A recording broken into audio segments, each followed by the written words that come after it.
नमस्कार दोस्तों, हॉरर मंथन पर आपका स्वागत है। आज की कहानी है द्वारका सेक्टर 9 का सुनसान फ्लैट नंबर 302। द्वारका सेक्टर 9 की एक पुरानी सोसाइटी में फ्लैट नंबर 302 सालों से बंद पड़ा था। लोग कहते थे कि वहां पहले एक परिवार रहता था, लेकिन एक रात अचानक कुछ ऐसा हुआ कि पूरा परिवार बिना किसी निशान के गायब हो गया। नई नई नौकरी लेकर आए दीपक ने जब किराए के लिए घर ढूंढा तो उसे वही फ्लैट सस्ता मिल गया। सोसाइटी के लोगों ने उसे चेतावनी दी, 302 में मत जाना, वो जगह ठीक नहीं है, लेकिन दीपक ने इसे बस अफवाह समझा।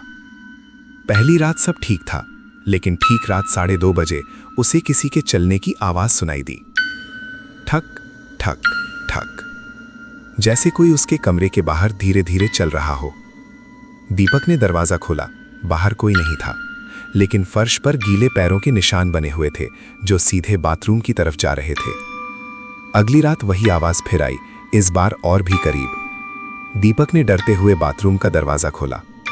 अंदर आईने पर उंगलियों से लिखा था, तुम यहां क्यों आए हो? अब दीपक को समझ आने लगा कि कुछ गड़बड़ है।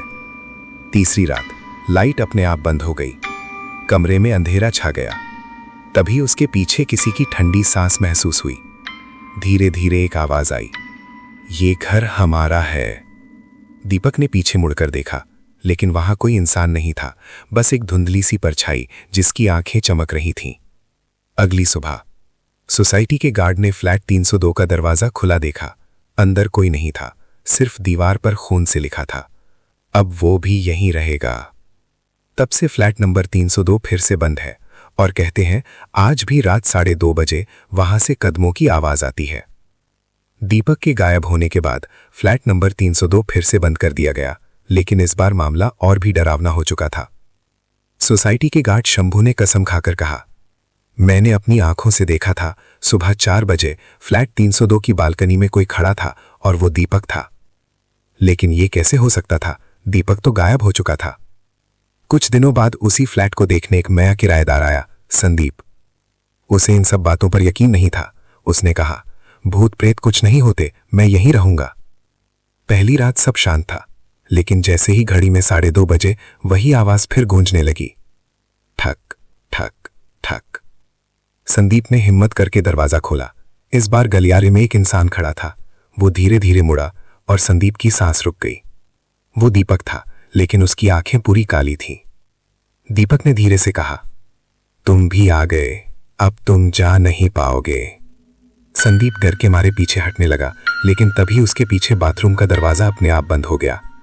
अंदर से जोर जोर से खटखटाने की आवाज आने लगी, जैसे कोई अंदर फंसा हो और बाहर निकलना चाहता हो। संदीप ने कांपते हुए दरवाजा खोला।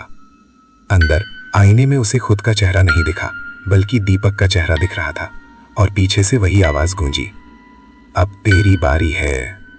अगली सुबह फ्लैट 302 फिर से खाली मिला।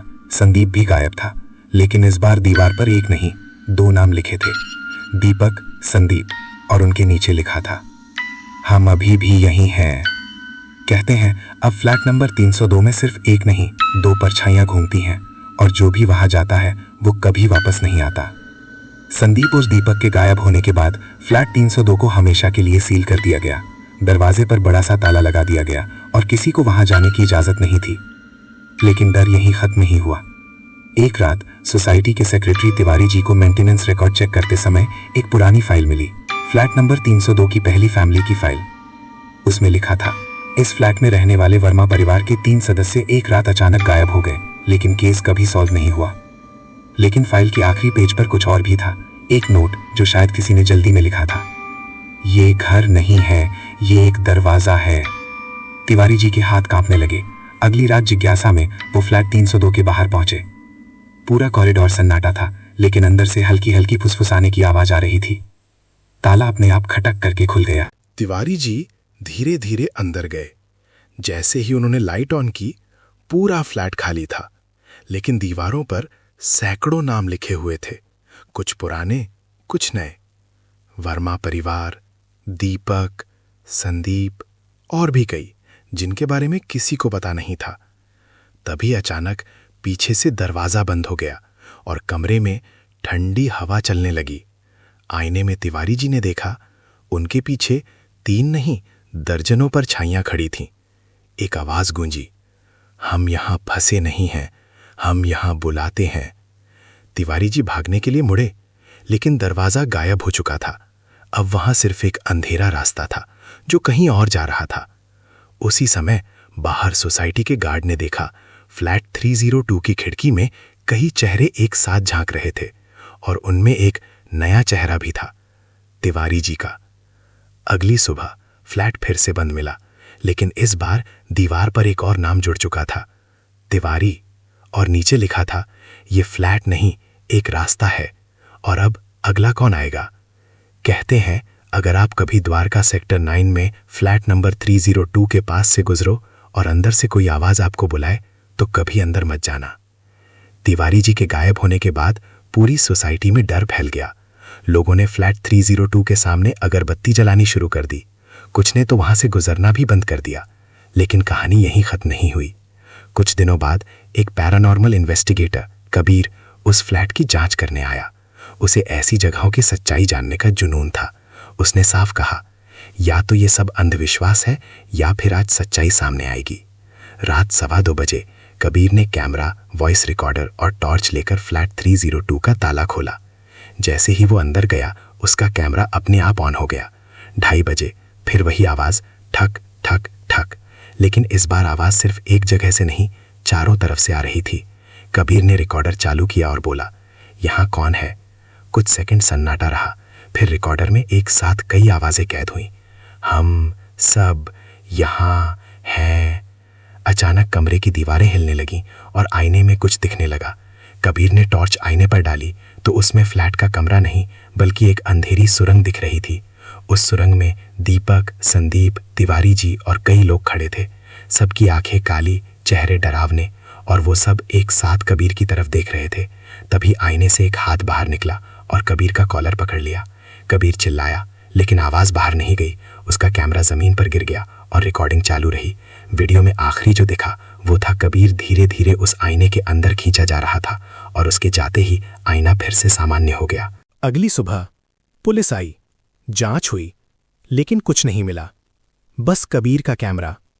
जब उन्होंने वीडियो देखा तो आखिरी फ्रेम में दीवार पर एक नया नाम जुड़ चुका था, कबीर, और नीचे लिखा था, दरवाजा खुल चुका है, अब ये सिर्फ एक फ्लैट नहीं रहा। कहते हैं अब फ्लैट नंबर 302 सिर्फ लोगों को गायब नहीं करता, वो उन्हें अपने अंदर की दुनिया में खींच लेता है और उस दुनिया से कोई वापस नहीं आता। कबीर के गायब होने के बाद मामला अब सिर्फ डर का नहीं रहा, सरकार तक बात पहुंच गई। एक स्पेशल टीम बनाई गई। टास्क था फ्लैट 302 को हमेशा के लिए खत्म करना।